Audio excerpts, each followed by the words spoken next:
Alhamdulillahirrabbilalamin. Puji syukur sekali lagi kita panjatkan kehadirat Allah Subhanahu wa taala, Tuhan yang Maha Kuasa. Sore hari ini kita bersilaturahim, berdialog dan juga merajut harapan besar bersama untuk negeri yang kita cintai ini. Indonesia yang semakin maju, adil, demokratis, dan sejahtera. Terima kasih kepada teman-teman wartawan yang telah setia menunggu kami yang tadi berdiskusi tentang berbagai hal. Dan pada kesempatan yang baik ini, saya atas nama pribadi dan keluarga besar Partai Demokrat mengucapkan terima kasih, apresiasi dan penghargaan setinggi-tingginya kepada para sahabat yang tergabung dalam Sekber Koalisi KIB, Kuning, Hijau, Biru. Tadi Pak Habil Marati, Bung Sirajuddin telah menyampaikan apa yang menjadi aspirasi teman-teman KIB.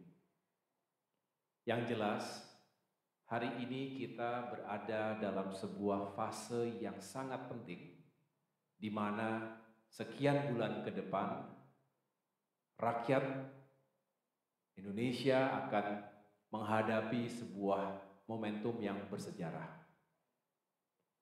Kami bersepakat bahwa pemilu yang insya Allah akan digelar pada tanggal 14 Februari 2024 bukan sekedar sebuah regularitas, bukan hanya sebagai event pemilihan setiap 5 tahun sekali, tetapi menjadi sebuah penggal sejarah yang amat penting untuk kita harus siapkan dan menangkan bersama. Dan itu harus dilakukan segera. Dari testimoni dan juga tentunya penyampaian aspirasi dari teman-teman KIB,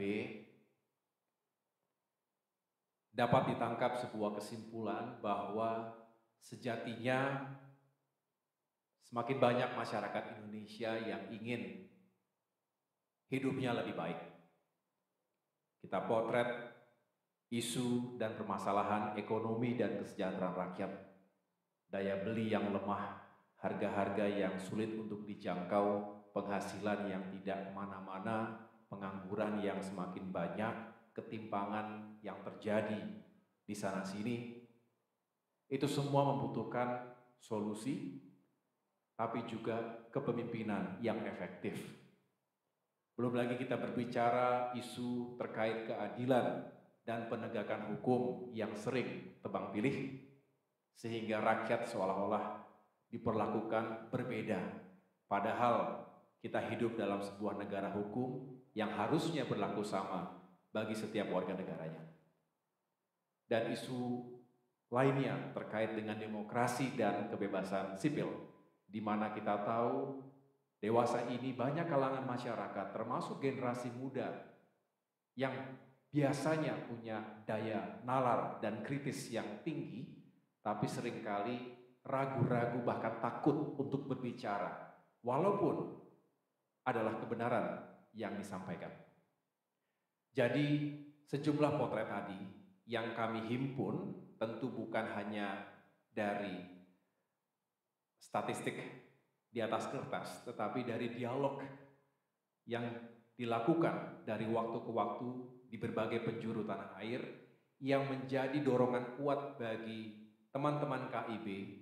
Tentu Partai Demokrat merupakan salah satu elemen penting yang sejak awal menyuarakan perubahan dan perbaikan. Sebuah narasi besar, bukan tagline, bukan hanya sebagai slogan kampanye, tetapi karena ini merupakan suara dan hati rakyat. Masyarakat yang ingin negaranya lebih sejahtera lagi, yang lebih mengharapkan keadilan di negerinya. Oleh karena itu, saya sungguh mengapresiasi kehadiran teman-teman KIB yang tadi juga secara lugas menyampaikan harapannya, yang merupakan harapan dari masyarakat pada umumnya, bahwa harus terbentuk sebuah koalisi perubahan dan waktunya harus segera, karena butuh waktu dalam perjuangan dan ikhtiar besar ini. Kita tidak ingin sekedar berlayar, kita ingin sukses menang dan benar-benar bisa mewujudkan perubahan dan perbaikan secara transformasional.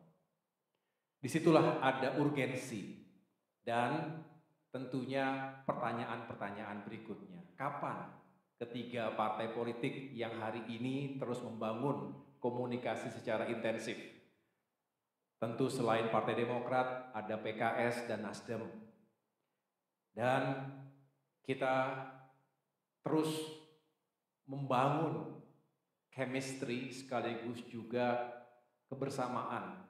Bukan hanya untuk visi misi yang lebih baik ke depan, tetapi juga strategi pemenangan yang efektif. Itulah mengapa dari waktu ke waktu saya secara pribadi juga semakin intensif berkomunikasi dengan Mas Anies Rashid Baswedan. Dan tadi kalau kemudian dari teman-teman KIB mengatakan ada sejumlah alasan, faktor, diantaranya perlu ada kekuatan yang duit tunggal saling melengkapi, saling menguatkan, termasuk harapan kalau ada pendamping yang memiliki latar belakang rekam jejak sebagai perwira militer dari TNI misalnya. Ada juga yang menyampaikan tadi sangat baik kalau kita bisa merepresentasi suara generasi muda yang jumlahnya semakin besar dalam pemilu 2024 nanti. Generasi Y atau generasi Z yang kalau dihimpun bisa hingga 60%. Angka yang besar untuk dilewatkan begitu saja. Belum lagi alasan-alasan yang lain, termasuk sebetulnya yang termaktub dalam piagam kesepakatan. Ada sejumlah kriteria cawapres yang sudah disepakati bersama tiga partai, yang itu semua kita serahkan pada akhirnya kepada bakal calon presiden kita, Mas Anies Rashid Baswedan, untuk bisa menentukan siapa yang dianggap terbaik dan bisa membawa kemenangan bersama tadi. Atas semua aspirasi tadi tentu saya menyampaikan terima kasih, dan ini merupakan sebuah paling tidak tanggung jawab secara moral baik kepada saya dan teman-teman Demokrat yang juga tadi hadir mendampingi saya di Auditorium Yudhoyono, yang intinya mari kita terus lanjutkan ikhtiar.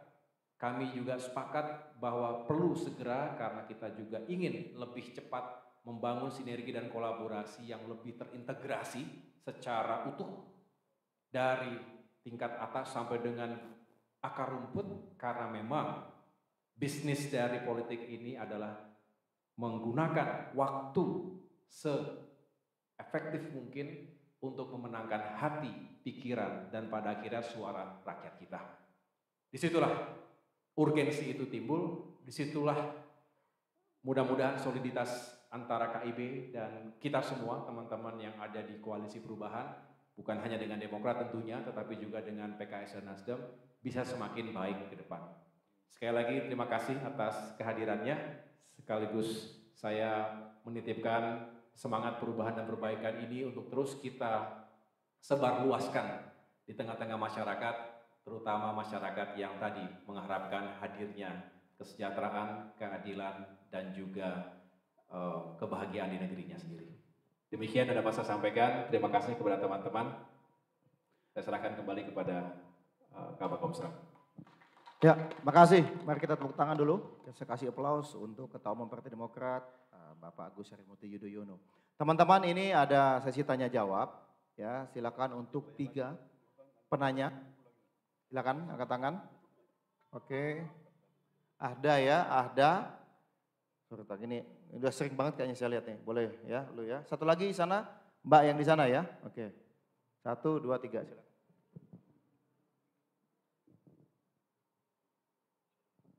Selamat sore Mas Ahaye dan semuanya. Saya Hada dari merdeka.com. Yang ingin saya tanyakan tadi kan Mas Ahy menginginkan adanya segera deklarasi cawapres dalam waktu dekat. Yang berkembang adalah di bulan Juni ini yang kalau atas itu menjadi keinginan Partai Demokrat. Nah pertanyaan saya apakah deklarasi cawapres ini diminta segera itu untuk mengamankan tiket Pak Anies, karena di tengah ini juga berkembangan ada upaya-upaya pengebosan majunya Pak Anies oleh sejumlah pihak. Berkaitan dengan itu juga, dan sekarang kan masih adanya berkembangnya PK dari KSP Muldoko. Nah ini kan masih belum diputuskan, tapi apakah ada kekhawatiran dari Partai Demokrat bahwa PK ini menjadi jalur masuk juga untuk pengebosan pencapresan Pak Anies? Terima kasih. Iya, langsung saya jawab ya. Terima kasih. Ada dua pertanyaan yang sangat baik. Yang pertama, apakah semangat kesegeraan ini satu nafas dengan kekhawatiran terjadinya upaya penggagalan koalisi perubahan dan juga pencapresan Mas Anies Rashid Baswedan? Bisa jadi. Saya tidak ingin terlalu berandai-andai, tetapi saya kembali kepada tesis dasar. Logikanya adalah dengan semakin cepat bersatu, terintegrasi, baik sistem maupun orang per orang, maka harusnya seiring dengan tingkat atau kans kesuksesan yang lebih baik. Sebaliknya, kalau kurang waktu, rasanya juga kita harus bekerja jauh lebih rumit lagi. Saya tadi berkelakar sekaligus menjadi pengingat kepada kita semua, Indonesia itu luas, bukan negara kontinental yang bisa ditempuh dengan perjalanan darat saja. Seringkali lewat udara, seringkali lewat laut, dan penduduk kita besar. Pemilih kita 200 juta orang. Berusaha untuk mendapatkan 1% saja, artinya memenangkan 2 juta suara. Sedangkan nanti masa kampanye hanya 75 hari. Tidak cukup. Tadi diamini oleh teman-teman KIB, rasanya 75 hari itu tidak cukup jika kita punya harapan besar menjangkau masyarakat kita di seluruh pelosok Indonesia. Tentu tidak berbicara hanya yang ada di Jakarta atau kota-kota besar lainnya. Dengan demikian, perlu mesin yang bekerja dengan sangat efektif. Partai-partai politik sebagai pengusung, insya Allah pada saatnya, itu juga harus menjalankan manajemen krisis, manajemen kampanye yang juga modern, tapi mengakar betul di masyarakat dan konstituen kita. Jadi, kami kembali ke tujuan besar tadi. Nah, memang benar, teman-teman sekalian juga pasti mengikuti. Segala upaya masih terus dilakukan untuk mendegradasi. Dibuatlah framing bahwa nggak akan jalan, nggak akan berlayar koalisi perubahan. Udah pada saatnya akan mati dengan sendirinya. Itu menurut saya sebuah framing yang memang sengaja diluncurkan oleh mereka yang tidak ingin kami berlayar. Padahal faktanya di lapangan, sekali lagi kalau kita lebih rajin dan lebih bersedia mendengarkan suara rakyat, semakin banyak yang ingin perubahan. Bukan hanya sekedar perubahan ganti presiden, bukan. Pergantian rezim, bukan hanya itu. Kalau itu ya, tadi saya katakan, itulah regularitas dari setiap pemilihan umum 5 tahun sekali. Pergantian akan terjadi dengan sendirinya. Tetapi perubahan dan perbaikan yang mendasar, yang fundamental, tadi saya sudah jelaskan, isu ekonomi kesejahteraan, isu keadilan dan penegakan hukum, serta isu demokrasi dan kebebasan sipil. Itu semua yang harus kita perbaiki, termasuk bagaimana good governance, bagaimana prioritas pada pembangunan sumber daya manusia yang lebih diprioritaskan, dan lain-lain. Jadi insya Allah kalau kita semakin solid, semakin segera bisa menyatakan bahwa 3 partai ini siap mengusung pasangan yang juga siap bertempur dalam pilpres nanti, rasa-rasanya lebih baik, jauh lebih baik, dan kita bisa bekerja secara lebih giat lagi dan lebih terukur. Ya, kalau hantaman, ujian, permasalahan yang dihadapi oleh masing-masing parpol saya pikir selalu ada. Saya tidak akan membahas partai yang lain, tetapi Demokrat sendiri, ini masuk ke pertanyaan kedua. Sampai dengan hari ini kami masih menghadapi PK, peninjauan kembali KSP Muldoko di Mahkamah Agung. Mungkin teman-teman juga banyak yang bertanya bagaimana perkembangannya. Benar bahwa yang akan diputuskan nanti oleh MA itu akan sangat menentukan bukan hanya nasib Partai Demokrat tetapi juga demokrasi di Indonesia. Juga menentukan hidup dan matinya akal sehat dan hati nurani di negeri ini. Izinkan saya menjelaskan. Saat ini akan segera digelar persidangan di MA terkait dengan PK KSP Muldoko tersebut. Secara hukum, paling tidak secara logika hukum yang berlaku di negeri ini, ketika tidak ada novum baru, tidak ada bukti-bukti baru yang bisa diperkarakan, seharusnya tidak ada celah sedikit pun bagi kemenangan PK KSP Muldoko tersebut. Atau sebaliknya, tidak ada celah sedikit pun agar Partai Demokrat yang berdaulat hari ini di bawah kepemimpinan Ketua Umum AHY bisa dikalahkan. Setelah 16 kali selama 2 tahun terakhir ini, kami memenangkan segala persidangan hukum. Kalau kemudian tiba-tiba ada referensi hukum lain yang digunakan, ya sungguh sekali lagi tidak masuk akal dan tidak bisa diterima menggunakan hati nurani kita. Oleh karena itu tentu kami dengan rendah hati tetap memiliki keyakinan bahwa para hakim yang kami muliakan di Mahkamah Agung juga memiliki rasa kebenaran dan keadilan di atas segala-galanya sebelum pada akhirnya memutuskan PK KSP Muldoko ini. Kami yakin beliau-beliau semua juga akan tergerak bahwa pada akhirnya kebenaran dan keadilan itu harus tegak di negeri kita. Walaupun catatan kita semua bukan hanya pemerhati hukum di negeri kita atau keadilan negeri kita. Kita tahu dalam tata kelola hukum di Indonesia ini juga tidak luput kejanggalan-kejanggalan yang tidak masuk akal. Contoh ketika itu diputuskan penundaan pemilu oleh Pengadilan Negeri Jakarta Selatan. Yang kemudian ya kita punya reaksi, rakyat bereaksi, apa iya setelah ada situasi tertentu kemudian menyatakan bahwa ini harus ditunda pemilunya. Ya, yang begitu-begitu kadang-kadang di luar nalar, ya suka ajaib sendiri, tetapi sebetulnya kita semua rakyat itu paling memiliki common sense, akal sehat.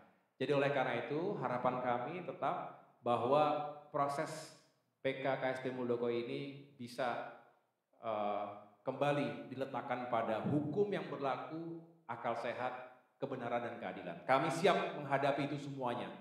Ujung ke ujung, saya sendiri akan memimpin itu semua dengan penuh optimisme dan keyakinan, tetapi seluruh kader Partai Demokrat juga telah siap untuk melakukan yang terbaik, menjaga kedaulatan eksistensi partai kami. Mengapa? Turunannya juga harus kita antisipasi. Jika Demokrat kemudian bisa dirampas begitu saja oleh seseorang yang berada dalam lingkar kekuasaan, lalu apa yang terjadi dengan yang lainnya? Apa karena Demokrat sebagai oposisi? Apa karena Demokrat saat ini sedang serius membangun koalisi perubahan? Ingat, di negeri kita panglimanya adalah hukum, bukan politik. Ketika ada penguasa atau mereka yang berkuasa saat ini menggunakan hukum sebagai instrumen politik, baik dalam konteks obstruction of justice, melindungi mereka yang dianggap satu bagian dengan mereka, dengan penguasa, atau abuse of power, menggunakan kekuasaan sewenang-wenang untuk menghabisi lawan politik dengan cara apapun, termasuk melalui PK KSP Muldoko ini, maka sama saja sesungguhnya penguasa politik telah menggunakan instrumen hukum untuk menghabisi lawan-lawannya.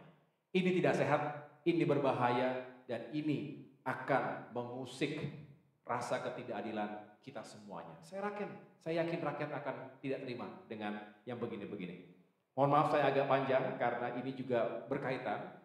Apabila Demokrat dianggap bisa dirampas begitu saja, sudah bisa dipastikan pemilu akan berlangsung secara tidak fair, dan mohon maaf, lagi-lagi yang nanti akan menjadi korbannya adalah rakyat kita semuanya. Demokrat, stay strong. Siap semuanya ya? Ini hanya sebagian kecil, kami punya kader-kader yang juga militan, kader-kader yang cinta dengan partainya, yang mencintai kebenaran dan mencintai keadilan, dan simpati masyarakat. Saya baru pulang dari Jawa Tengah, contohnya dari Jawa Timur juga. Banyak sekali ditemui pada saat Car Free Day di Semarang, pada saat saya jalan kuliner, datang saja ibu-ibu masyarakat yang menanyakan bagaimana kami mendoakan agar jangan sampai Demokrat diambil alih begitu saja dengan cara-cara yang inkonstitusional dan semua yang mereka khawatirkan. Dan mereka tidak ingin koalisi perubahan ini tidak berlayar, dan mereka berharap tentunya ini semua bisa kita pertahankan dengan baik. Demikian, terima kasih.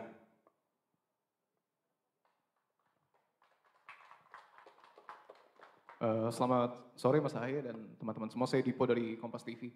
Kalau dilihat dari deklarasi yang kemudian sudah disampaikan oleh Sekber KIB, ini kan semakin memperkuat posisi Mas Ahaye masuk ke dalam bursa bacawa pres dari Anies Baswedan. Tapi di sisi lain ada angin juga yang berhembus dari koalisi tetangga, bahkan yang ngomong sendiri adalah Ibu Puan Maharani yang menyebutkan Mas Ahaye juga masuk ke dalam bursa cawapres dari Mas Ganjar Pranowo. Kalau dilihat dari segi kalkulasi politik, sebenarnya tidak menutup kemungkinan hal tersebut terjadi. Walaupun secara historis bergabungnya Demokrat dan PDIP tentu menjadi pertanyaan lain. Nah, yang menjadi pertanyaan saya adalah apakah kemudian penegasan dari Sekber KIB ini mendukung Mas Ahaye sebagai bacawa pres secara tidak langsung, dalam tanda kutip gitu ya, menolak rayuan dari Puan Maharani untuk kemudian Mas Ahaye menjadi bacawa pres dari Mas Ganjar Pranowo. Itu pertanyaan saya yang pertama. Kemudian yang kedua, Mas Ahaye tadi beberapa kali menegaskan bahwa koalisi persatuan untuk perubahan untuk persatuan ini merupakan koalisi yang solid, tetapi ada beberapa kalimat, silakan koreksi kalau saya salah, ada beberapa kalimat yang mengesankan bahwa dalam penentuan nama bacawa pres ini ketiga partai dalam tanda kutip terkesan berjalan sendiri-sendiri. Bahkan dalam beberapa hari terakhir, sok untuk kemudian Pak Anies menentukan bacawa presnya, tetapi di sisi lain partai-partai lainnya menyebut ya nanti saja tidak berpengaruh terhadap elektabilitas. Kemudian ketika nantinya Anies ini tetap presnya, apakah ada evaluasi khusus dan seperti apa bentuk evaluasi yang kemudian akan dilakukan oleh Partai Demokrat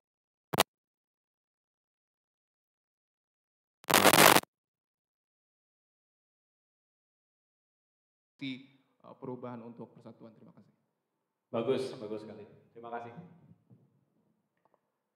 Kalau ditanya tadi, apakah pertemuan-pertemuan seperti ini sebagai sinyal bahwa Demokrat akan atau sudah menetapkan secara paten posisinya.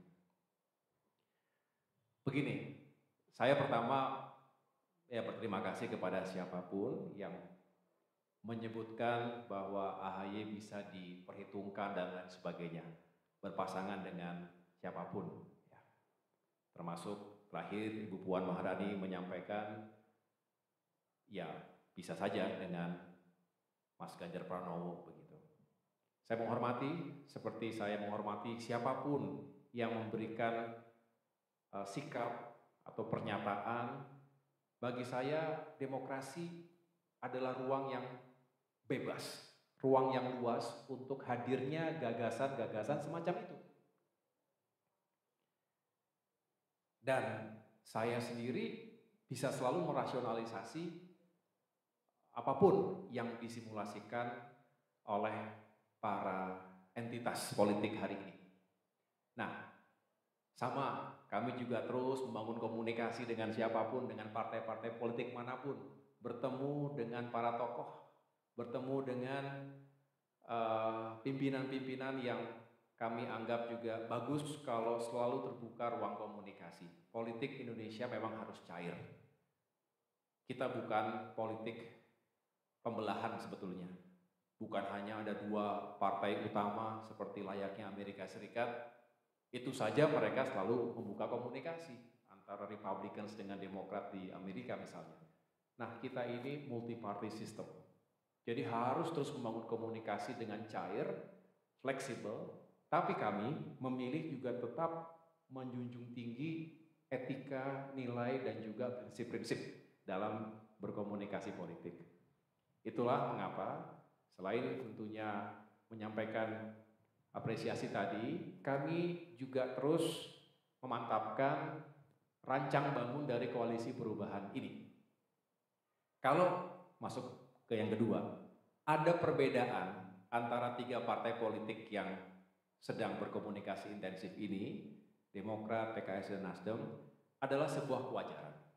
Malah agak aneh jika tiga partai, tiga entitas yang berdaulat dengan konstituen masing-masing, dengan agenda dan juga tujuan yang bisa dikatakan punya keunikan masing-masing, terus semuanya seragam, tanpa ada proses, dialog, debat, gontok-gontokan, apapun istilahnya begitu ya. Malah menurut saya agak aneh. Jadi saya justru mengapresiasi prosesnya yang paling penting berjalan. Selalu terbuka ruang untuk ngobrol. Ya, jadi selalu ada tabayun.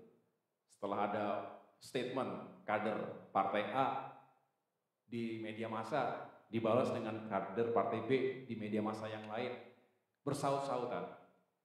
Selama itu semua masih bisa ketemu dan saling bisa menjelaskan tabayun satu sama lain, apa maksud dan tujuan dari statement tertentu atau sikap tertentu, saya pikir sehat. Dan yang paling penting adalah chemistry yang dibangun antara saya pribadi dengan Mas Anies juga semakin baik, insya Allah.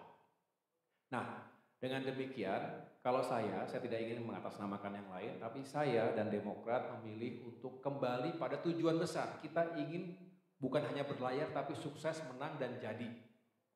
Mengapa? Ya, itu tujuan besar bersama. Oleh karena itu kita runtut lagi, apa yang membuat ini bisa terjadi? Yaitu kalau ada pasangan yang benar-benar punya kans kemenangan yang baik. Belum tentu satu dan lainnya sangat sempurna atau sangat ideal, tetapi paling tidak bisa menjawab kriteria-kriteria yang memang sudah disepakati bersama dalam piagam yang kami tanda tangani sebelumnya. Jadi sebetulnya di sana selebihnya kita serahkan kepada bakal capres kita, Mas Anies Baswedan. Nah, dengan demikian sebetulnya di sini kami tidak pernah memaksakan siapapun, nggak pernah. Tapi juga siap untuk berdiskusi dengan siapapun yang penting jangan dia. Nah, kalau ada kata-kata yang penting si A atau yang penting jangan si B, itu menjadi tidak masuk akal. Nah, disitulah kami siap untuk terus berdiskusi. Selama ini bagus, diskusinya saling mendengarkan dan pada akhirnya kita ingin yang terbaik. Dan sekali lagi kita kembalikan kepada Mas Anies Baswedan. Sedangkan apakah Demokrat akan katakanlah memberikan masukan termasuk tadi evaluasi dan lain sebagainya, saya pikir itu juga wajar. Kalau dalam berdiplomasi atau dalam berkomunikasi seperti itu ada masukan termasuk evaluasi baik internal maupun untuk koalisi bersama-sama, saya pikir justru harus dilakukan. Karena sama-sama kita ingin menang. Kecuali ada di antara kita yang tujuannya bukan menang, bukan ingin sukses. Nah, itu barulah kita berbeda. Tetapi kalau masih tujuannya sama, saya pikir memberikan masukan bahkan evaluasi kritik yang membangun sangat baik. Kira-kira begitu.